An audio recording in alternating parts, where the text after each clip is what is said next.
ओम उमा सुताय नमः। ओम उमा देव्य नमः। आप सभी प्यारे प्यारी बच्चों की माताओं का माँ की धरोहर चैनल पर स्वागत है। आप सभी के बच्चे सुखी, स्वस्थ, चरित्रवान, दयालु, मातृ पितृ भक्त हों, यशस्वी हों, निसंतान संतान पाएं। संतानवान के बच्चे सदैव माता पिता के साथ सुखी हों। अहोई अष्टमी के व्रत पुत्र प्राप्ति व अपनी सभी संतानों के सुखी स्वास्थ्य व समृद्धि के लिए रखते हैं। सुबह जल्दी उठकर स्नान करके हंसी खुशी व्रत को रखते हैं। अहोई माता की तस्वीर को दीवार पर लगाकर अहोई माता की पूजा के लिए पूड़े, मीठे खेल खिलौने, हलवा, पूरी, खीकरी इत्यादि पकवान बनाए जाते हैं। अहोई माता के आगे 7 जगह पूड़े, पकवान, सिंघाड़ा, मूली इत्यादि रखते हैं। व्रती आज भी अपने सास ससुर या घर के बड़ों का वस्त्र, पकवान, दक्षिणा रखकर पांव पड़कर बायना देते हैं व आशीर्वाद पाते हैं। हाथ में दूध, चावल के दाने लेकर अहोई की कहानी सुनते हैं। इसमें स्याऊ माता की एक माला बनाते हैं जिसमें स्याऊ माता की फोटो बनी होती है। उसमें हर साल स्याऊ के चांदी या सोने के दाने डालते रहते हैं। इसको स्याऊ माता को पहना अर्धे वाले कलश पर भी पहनाकर बारी बारी सभी बच्चों को पहनाकर व्रती महिला दिवाली तक धारण करती है। पूजा करके शाम को चंद्रमा को, तारों को अर्घ देकर व्रत खोला जाता है। होई के आगे 2 लोटे या कलश ऊपर नीचे करके रखे जाते हैं। ऊपर वाले कलश से शाम को अर्घ दे देते हैं। नीचे वाले कलश के जल को नरक चतुर्दशी तक संभाल कर रखते हैं। उस दिन उस जल को परिवार के सभी सदस्य नहाने के पानी में मिलाकर उस जल से नहाते हैं। कहा जाता है इस जल से आज हम अपना सोने का बाल धोते हैं और जल को पूरे घर में छिड़क कर घर से नरक को बाहर निकालते हैं। आज के दिन चाकू, कैंची, खुरपी, सुई इत्यादि नुकीली चीजों का इस्तेमाल नहीं करते। एक साहूकार था जिसके 7 बेटे, 7 बहू थी और 1 बेटी थी। सब मिलकर मिट्टी लेने गए। मिट्टी खोदते समय ननद के हाथ से स्याऊ का बच्चा मर गया। तब स्याऊ माता बहुत नाराज हुई और बोली कि मैं तेरी कोख बांधूंगी। तो ननद ने अपनी सारी भाभीयों से कहा, लेकिन ननद के बदले में अपनी कोख बंधवाने के लिए 6 भाभीयों ने मना कर दिया। पर उसकी छोटी भाभी ने सोचा कि नहीं बंधवाएंगे तो सासू जी नाराज हो जाएंगी। तो छोटी भाभी ने अपनी कोख बंधवा ली। अब उसके जो बच्चा होता अहोई साथ के लिए मर जाता। एक दिन उसने पंडिताइन बुलाकर पूछा कि क्या बात है, मेरे बच्चे अहोई साथ के दिन मर जाते हैं। तब पंडिताइन बोली कि सुरभि गाय की सेवा कर। सुरभि गाय स्याऊ माता की सहेली है। वे तेरी कोख छोड़ेगी तब तेरे बच्चा जिएगा। अब वह बहुत सुबह उठकर सुरभि गाय का सारा काम कर जाती। गौ माता ने सोचा कि आजकल कौन मेरी इतनी सेवा करता है। मेरी बहुएं क्या करेंगी, वे तो लड़ाई करती हैं। आज देखा जाए कि कौन सारा काम करता है। गौ माता ने सुबह उठकर देखा कि एक साहूकार के बेटे की बहू है जो सारा काम करती है। गौ माता बोली कि तुझे किस चीज की इच्छा है जो तू मेरा इतना काम करती है, मांग, क्या चीज मांगती है। तब साहूकार की बहू बोली मुझे वचन दो। गौ माता ने उसे वचन दिया। तब साहूकार की बहू बोली कि स्याऊ माता तुम्हारी सहेली है और स्याऊ माता के पास मेरी कोख बंधी हुई है, उनसे मेरी कोख छुड़वा दो। फिर गौ माता उसे 7 समुंदर पार अपनी सहेली के पास ले जाने लगी। तो रास्ते में धूप थी, इसलिए वह एक पेड़ के नीचे बैठ गई। थोड़ी देर में सांप आया। पेड़ पर गरुड़ पंखनी का बच्चा था जिसे वह डसने लगा। तो साहूकार की बहू ने सांप को मारकर डाल के नीचे फेंक दिया और बच्चे को बचा लिया। गरुड़ पंखनी आई, आकर साहूकार के बेटे की बहू को चोंच मारने लगी। तो साहूकारनी बोली कि मैंने तेरा बच्चा नहीं मारा, सांप तेरे बच्चे को मार रहा था, मैंने तो तेरे बच्चे को छिपाया है। तब गरुड़ पंखनी बोली मांग, क्या मांगती है। वह बोली कि 7 समुंदर पार स्याऊ माता रहती है, हमें तो तुम उनके पास पहुंचा दो। गरुड़ पंखनी ने अपनी पीठ पर बैठाकर दोनों जनों को स्याऊ माता के पास पहुंचा दिया। स्याऊ माता बोली कि आ बहन, बहुत दिनों बाद आई। और स्याऊ माता बोली मेरे सिर में बहुत जूं हो गई हैं। तो गौ माता बोली कि मेरे साथ जो है इससे जूं निकलवा लो। तो साहूकार की बहू ने उसकी सारी जूं निकाल दी। स्याऊ माता बोली कि तूने मेरी बहुत भलाई की, तेरे 7 बेटे 7 बहू हों। बहू बोली कि मेरे तो एक भी बेटा नहीं, 7 बेटे कहाँ से होंगे। स्याऊ माता बोली क्यों नहीं होंगे।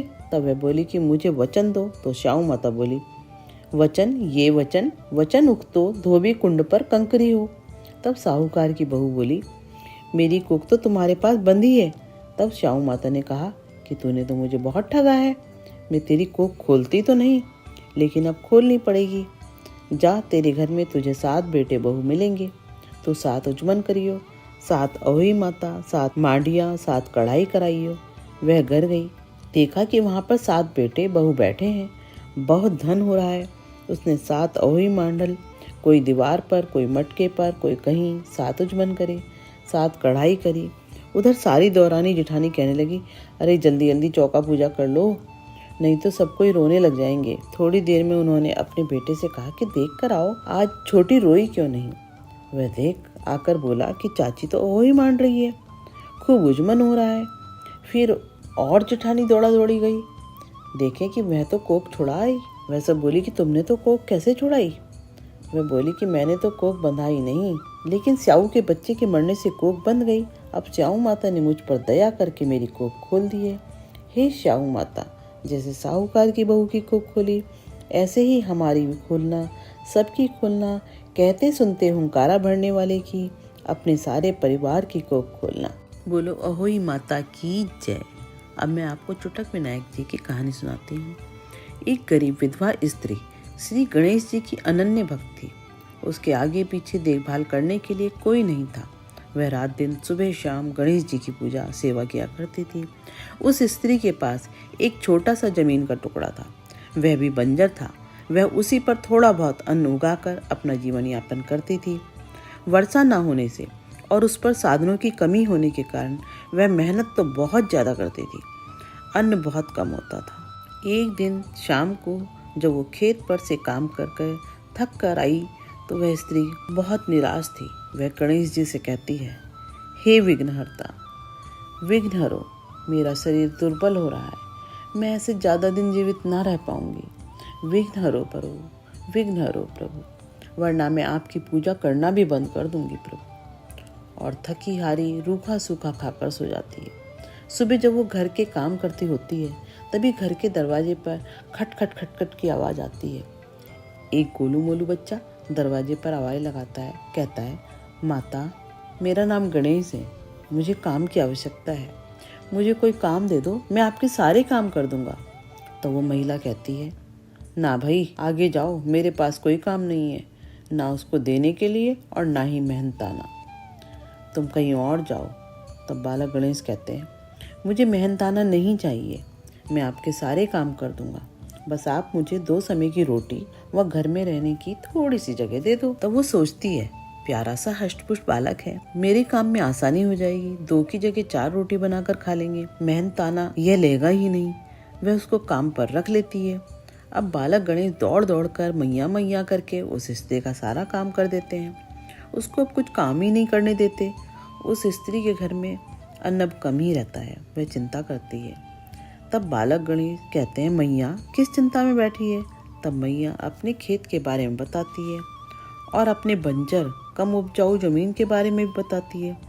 तब बालक गणेश कहते हैं, मैया चिंता ना करो, विघ्नहर्ता है ना, विघ्नहर्ता गणेश सब काम पूरे करेंगे, सब आसान होंगे। ओहो, तुम कोई भगवान हो क्या? भगवान गणेश थोड़े ही हो, नाम रखने से भगवान गणेश थोड़े ही बन जाता है। अरे मैया आज्ञा दो, एक अवसर तो दो सही, मैं आपकी फसल बो दूंगा। अच्छा चलो ठीक है, बो देना। रात में बालक गणेश बीजों की पोटली लेकर निकलते हैं। वह खेत में पहुंचकर बीज बिखरा देते हैं। वह अपने मूसक को याद करते हैं। मूसक से कहते हैं, तो अपने सभी साथियों के साथ इन बीजों को बो दो। सभी मूसक टोली बीजों को ताक में दबा खेत में बीज बो देती है। फिर गणेश जी इंद्रदेव को याद करते हैं, कहते हैं, हे इंद्रदेव इस खेत में पानी की वर्षा कर दो। तब इंद्रदेव वर्षा कर देते हैं और वर्षा होती है और भविष्य में भी उस जमीन को उपजाऊ बन जाए, इसके लिए वर्षा करने की बात कहते हैं। और उन्होंने ऐसा किया भी। बालक गणेश उस खेत की अच्छे से देखभाल करते हैं। अच्छे पानी व अच्छी देख रेख से देखते ही देखते अन्न फसल लहरा उठती है। इससे वे बेसहारा विधवा औरत खुश हो जाती है। और बालक गणेश कहते हैं, मैंने तो मैया आपसे कहा ही था कि मैं विघ्नहर्ता भी हूँ। अच्छा मैया, अब मैं अपने घर वापस जाता हूँ, मेरा कार्य पूरा हुआ। तुम तो कहते थे कि तुम मेरे साथ रहोगे, अब क्या? तुम कौन हो, कहाँ से आए हो? अरे मैया, तुम तो मेरी दिन रात पूजा करती हो और मुझे पहचानती भी नहीं हो। और गणेश जी सुंदर स्वरूप में दर्शन दे देते हैं। वह स्त्री भगवान गणेश को सामने देख रो पड़ती है, हे प्रभु, मैंने आपको पहचाना नहीं। वह आपसे चूल्हा चौका झाड़ू बुहारू खेत सभी काम करवा लिए। मुझे माफ़ कर दो प्रभु। तब गणेश भगवान कहते हैं, यदि मैं मैया आपको पहले ही बता देता तो मैं आपकी सहायता कैसे करता। आप मुझे काम करने ही नहीं देती। मुझे अपनी भक्त की सहायता करनी थी। अब तुम कभी अपने को बेसहारा अकेली ना समझना। मैं सदैव तुम्हारे साथ हूँ। जब भी कोई संकट आए मुझे याद कर लेना, मैं आ जाऊँगा। अब मुझे आज्ञा दो मैया। और गणेश जी अंतर ध्यान हो जाते हैं। तब वह स्त्री सुखी हो जाती है। जैसे गणेश जी ने उस स्त्री पर कृपा की, हम सब पर भी करें, आप सब पर भी करें। कहते सुनते हुंकारा भरने वाले पर भी कृपा करें। आपको कथा अच्छी लगे तो अपने सगे संबंधियों मित्रों के साथ साझा करें। जय हो चुटक विनायक।